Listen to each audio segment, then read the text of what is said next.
Ku každému sáčku, tak ako vám Máte ukazuje, v každom balení je takáto lopatka papierová, hej, eko, ktorú si pekne zložíte a môžete si s ňou plniť sáčky bez problémov. A v každom balení je 25 sáčkov. Pre tých, ktorí sáčky nepoužívali a chceli by ich použiť, tak je dôležité si povedať, že sáčky predtým, ako ich dáte do vody, ako ich použijete, ako ich naplníte, tak je dobré sáčky prepichnúť. Hej, nejakou ihlou, bojlisovou alebo niečím urobiť do toho sáčku dierky, aby ste predišli tomu, aby vám ten sáčok ostal na hladine, aby ste vlastne z neho vypustili vzduch. Ok, ale ja ti do tohto ešte vstup týmito dierkami napríklad, hej, že veľa chlapcov používa tie sáčky aj bez dier.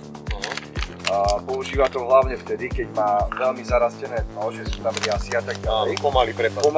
Pomaly prepadáva ten sáčok, vlastne drží krásne ten háčik, aby sa niekde nezachytil s tou návnadou v tých riasách. Krásne prepadne, potom sa rozpustí a má to presne medzi tou riasou. Ono v podstate nadnesie, tá vzduchová bublina, ktorá sa tam spraví, ktorý spustí vzduch to tam dostane, tak vlastne nadnesie ten sáčok a rozpustí ho niekde v stĺpci, čiže tá straha nie je zamotaná. Je chránená.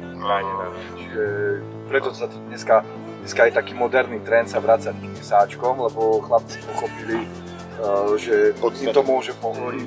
Hej, áno, to je pravda, na tých zarastených vodách im to vie aj pomôcť. Takže nie je to nejaká priorita, že ich prepichovať, ale je to dobrá vec. Je to fajn, ale ja ich prepichujem. Hej, treba si v prvom rade logicky uvažovať, kedy to máš spraviť a kedy to nemáš spraviť. Áno, čo robí zaujíma teraz, keď je to